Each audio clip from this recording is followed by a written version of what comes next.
Assalamu alaikum wa rahmatullahi wa barakatuh, and welcome to the airwaves of the Voice of the Cape. You've just tuned in on 91.3 FM stereo, 89.8, 90.9, 95.8, as well as www.vscfm.co.za.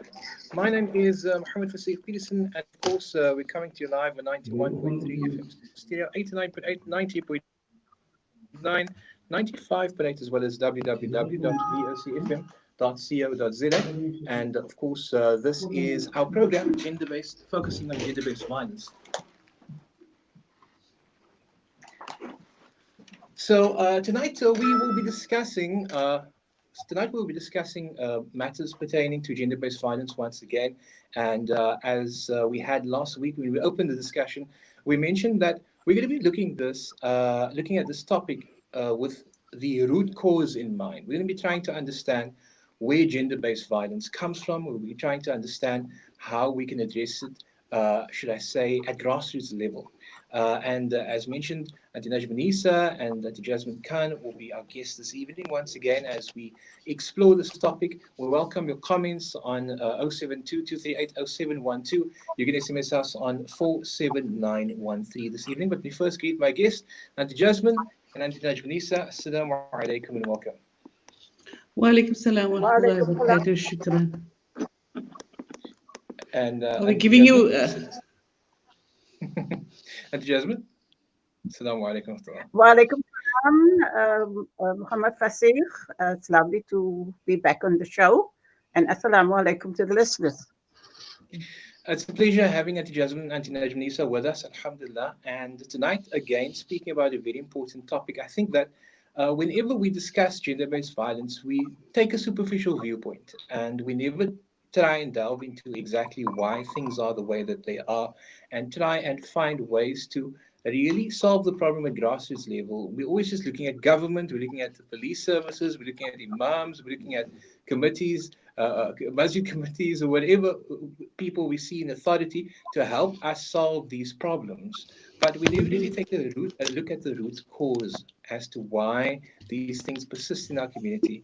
And I think Islam can give us, and Islam does give us pretty good insights into where these things come from and how we should be addressing them at that level.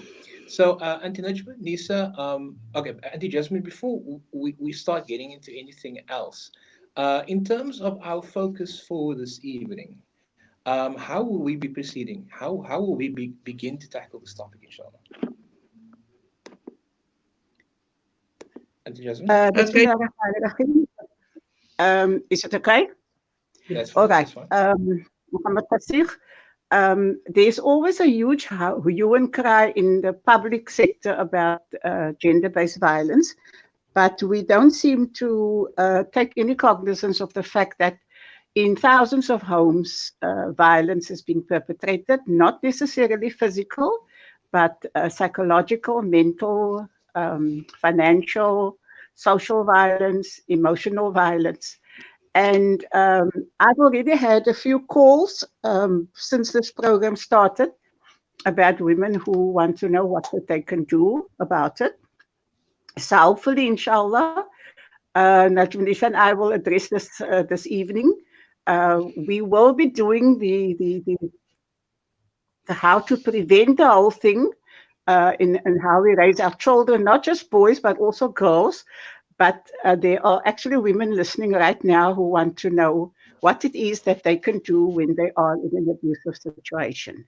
So we have been doing workshops since 2007, Najma Nisa and myself, and we've had over 1,000 women through those workshops. And today they are still, they send us messages on Facebook and in WhatsApp, thanking us for what we did for them and how they have grown and made a difference in their lives. And it can be done. It is not an easy job, but it is doable. All we need is to want to make a change in our life.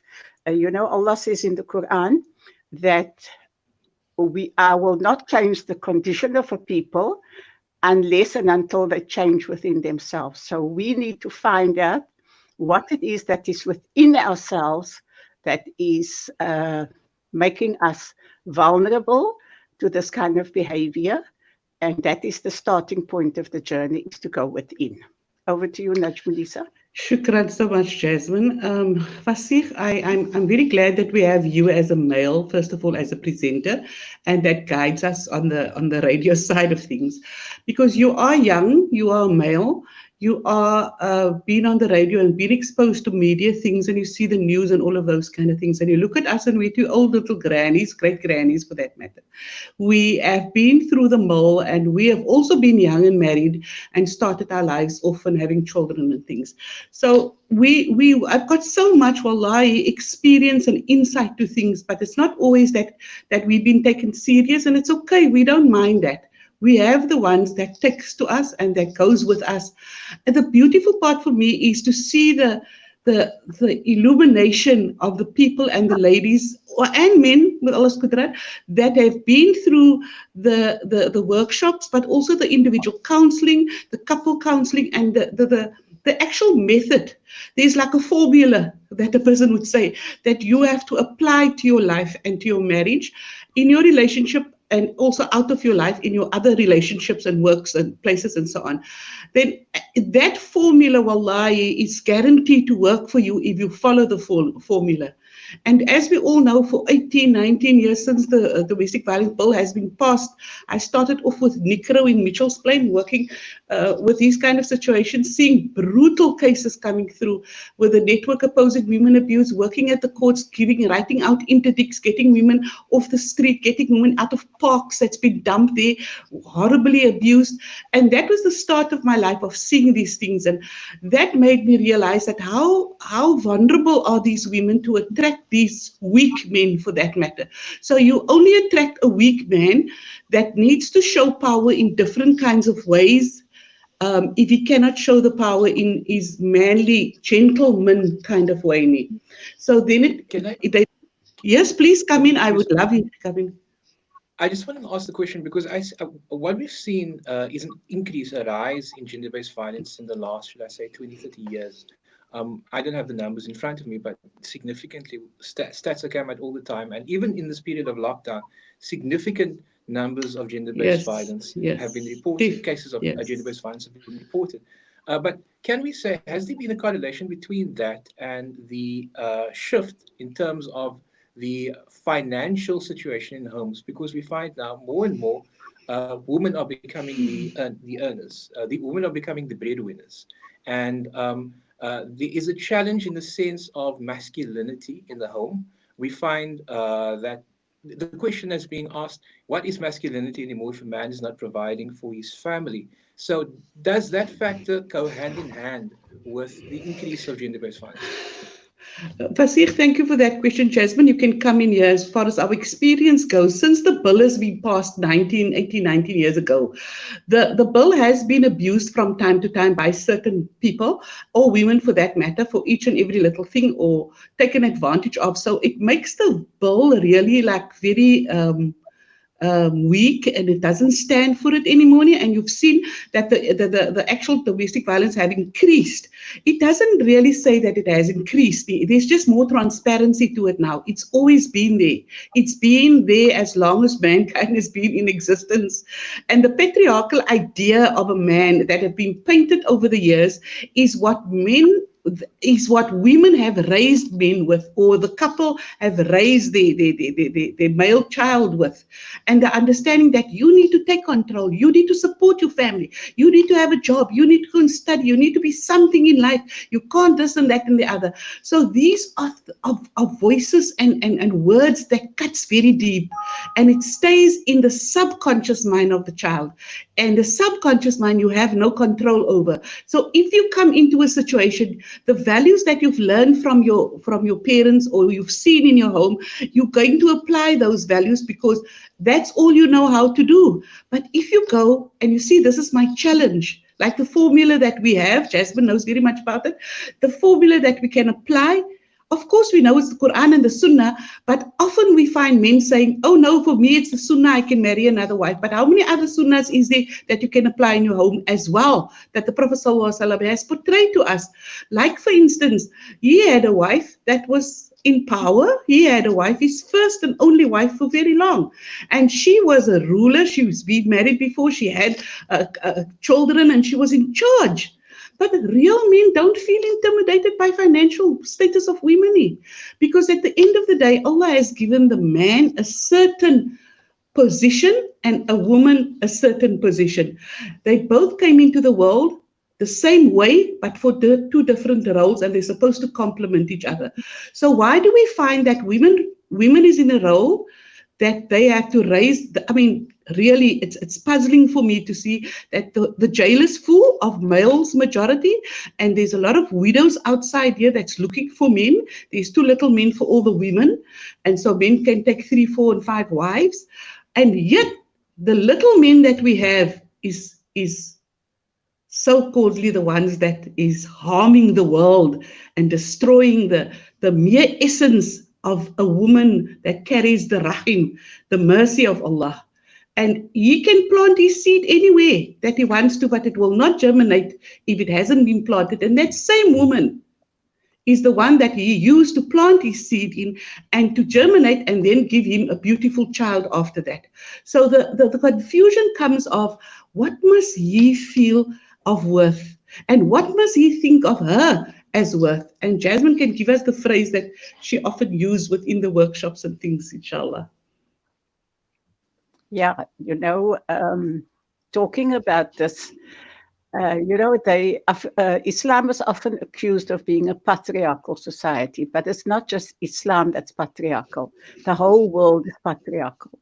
And as Muslims, we often misunderstand what Allah says in the Quran, that men have been given a degree over women.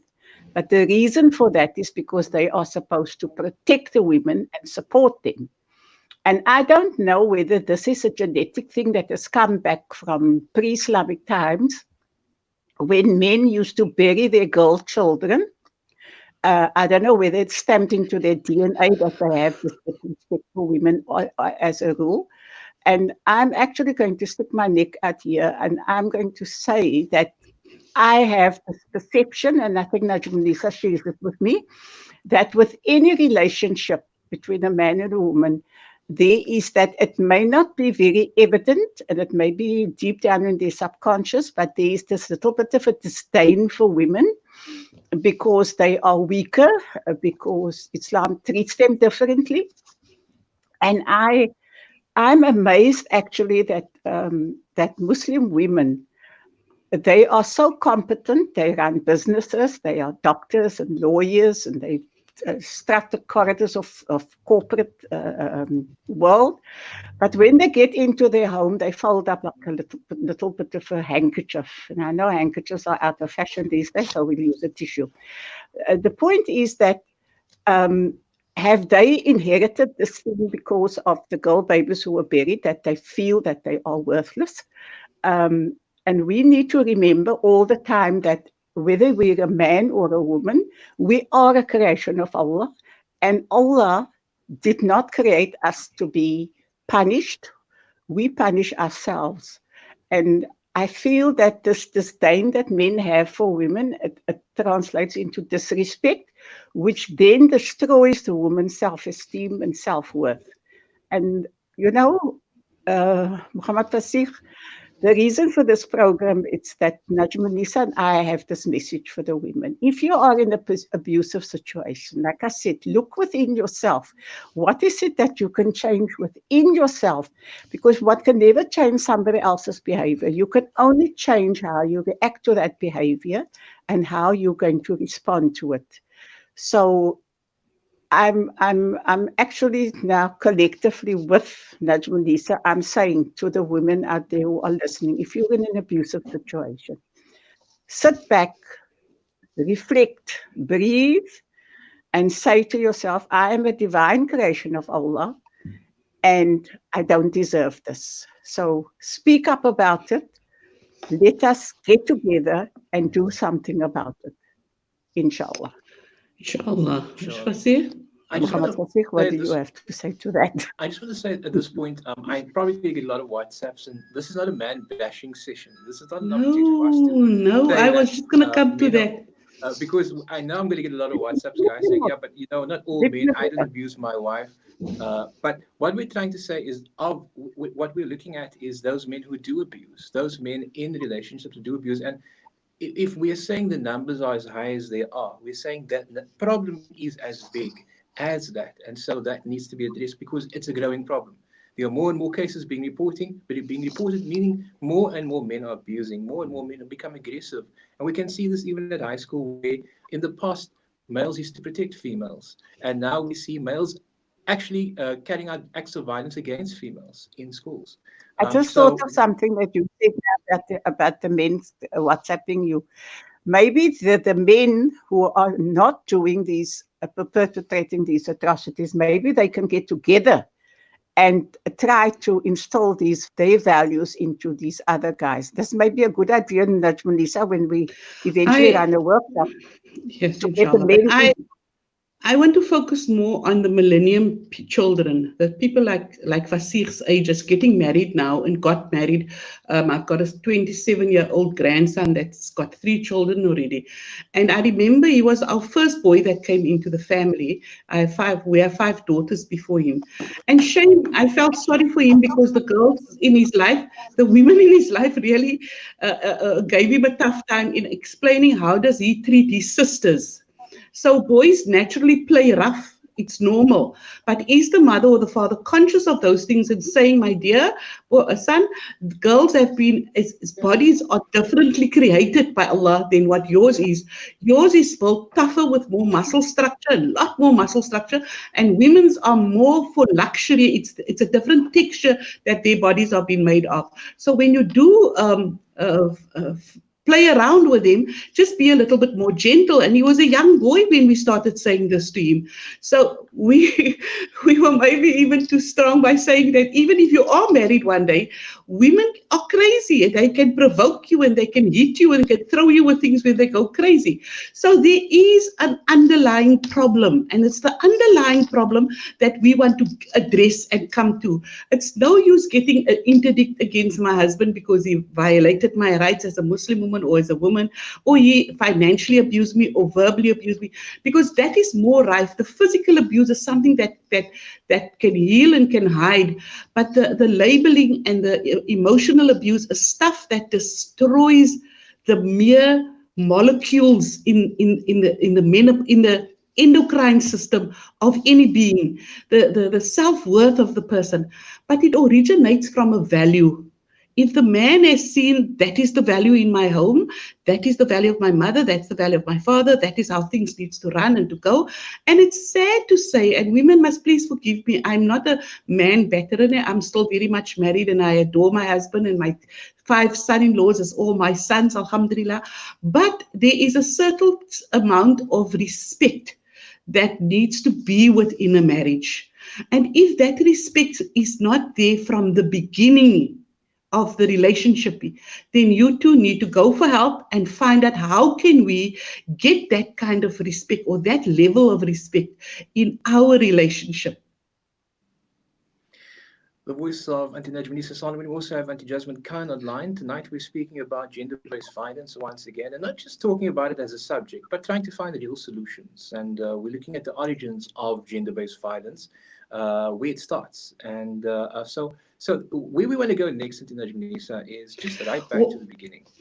Yes. And I think it's so important for us to talk about this because, again, like I said right at the beginning when I introduced the show, that there's all of this discussion and talk about leaders in our community who need to take a leading role in changing and in stopping gender-based violence. But we also need to look at the origins, because ultimately you're dealing with perpetrators on the one side, but you're possibly creating perpetrators on the other side. By you not can't cut values. You can't cut the weed all the time with a lawnmower. When you sometime or other you have to sit there with a little fork and take the root out of the wheat all the time. And it's scattered. It's mostly lawn that you're seeing, but the weeds are there, and it only affects you when they start showing up. So there is that kind of thing. And how can we get to the root of things? So that is why I'm saying the show is more to address the new, younger generation of people that's getting married, especially the one that Fasih just mentioned at the beginning, where in the era that we are living, we're finding women being academics, educated, jobs, earn lots of money, carry the household. And I hear it every day. I've just heard it this morning again. I earn so much more than what my husband does. And is that now the issue? So what? Does it change your role or right towards each other? Should it change our roles towards each other? So a woman that's a doctor, Mathlan, you have lots of female doctors today, but this, or a teacher or a nurse or something in a high profession, engineering or whatever, and she marries a man, or let's say she's an architect or she's an engineer, and she meets a guy on the building that's working on the building, and they fall in love with each other and they get married. So she met him on the building, but she has the knowledge of the building, so-calledly, in an academic kind of way. So he comes and he says, no, but I know I can read a plan without having to go to varsity, and I can put that whole building up without going to varsity. I understand it better than what you do. And that is going to cause a rift, because automatically there's an indication of you looking down on me, or I'm looking down on you, you earning more than me and I'm earning more than you, and you don't work in winter and I work through the year, so I maintain and I pay the bond and you know what I mean? That's what's going to go on. And that is exactly what I'm being faced with on a daily basis, Fasih. Beautiful young married couples, beautiful girls, Islamically inclined, well dressed, well covered, but their mouths, if they open it, they are angry, and they sound very frustrated with the situation, because they are prepared to go for the help, but the males are reluctant to go for the help. Or if they know it's a female counselor, they're even more reluctant to that. So we have a stigma in our society about going for help, going for counseling. You can only go to the imam or the sheikh because they can help you from an Islamic perspective. En die ou mense het gesê, jy kooi gemaak het, dan moet jy daar op bly slaap, en jy moet nie na ons toe help nie. Talak, there's 6 stages before you get to a talak. 6 stages that you have to proceed to go through before you can actually go to a talak. So today we hear talak is maar 100 keer, or whatever the case may be. If they come to the person that they need to be counseled with or guided with, it's important that that person is equipped well and understand what is counseling. And counseling is anybody can counsel you as a counselor, listen to you, but you need to listen to the feeling behind what the person is speaking. What they are saying and what they are feeling is 2 different things, because they can express a lot of anger, like I see a lot of anger out of the woman, and she expresses frustration and anger, but there's deep down such an amount of sad, deep ingrained sadness. And when I say this to her, by just empathizing and identifying an emotional name with, I can see this is making you very, very sad, and it's touching you very, very deep down. Immediately there's a reaction, because you've acknowledged a feeling. And that's all we want between husband and wives, if we can get there, inshallah. Inshallah. On that note, it's time for us to go for a break. When we come back, we will continue. Of course, we're speaking to Auntie Najmunisa Solomon, also speaking to Auntie Jasmine Khan. Tonight, we're speaking about gender-based violence, and we're going right back to the root causes of gender-based violence, why it exists in homes, how we are grooming, in many instances, abusers. And again, this is not a main bashing session. We're not saying that all men abuse, but we're looking at a large portion of our community and a large portion of this country of males that do abuse their female partners, and we want to try and address that. That's the most important thing. You're welcome to WhatsApp us 072-238-0712, SMS us 47913. We'll be back right after this.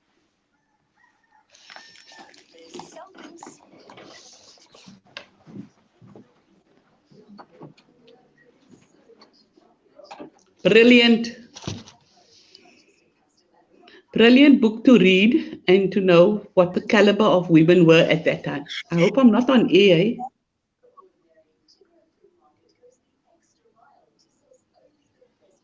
Hang on, it says No, you're not on air. Oh, okay. Although it says live. Yeah, but there's a breaking. Yeah. So if you just imagine women go back and they try to Whoops. Auntie Jasmine and Auntie Najmanisa, I think the weather's playing up. So there was a part of the discussion where things paused. So I think I'm rather Okay. going to call just to make things flow a little bit better. So we were offline for a period of time. Come on, buddy. I think the weather. I've been washing and sanitizing my hands regularly, but my hands have been taking a beating. Dry and cracked 07402223578. My vaccine is natural, effective, and gives me up to 4 hours of protection. Plus, it contains aloe vera, so it keeps my hands moisturized. Avoid dry and cracked hands and get my vaccine. A crack. Visit aprinat.co.za or follow Aprinat on Facebook and Instagram. Okay, Najmanisa, that's me calling. So I'm gonna log out of this one.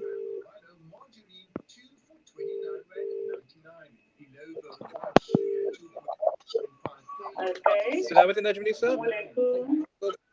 I'm gonna get that Jasmine. Hello.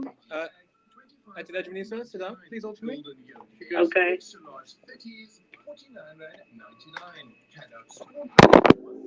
kg bag, 69.99. This and other great specials plus at our stock store or shop online at www.balmoral.online. Balmoral, the fresh way. Are you struggling to find quality fresh seafood without the what is that smell? We have traveled the world to search for the best premium seafood so that you don't have to. From Argentina to the Far East, we bring you the widest range of the most succulent prawns, calamari, Norwegian salmon, and so much more. Wa alaikum salam wa barakatuh. Auntie Jasmine.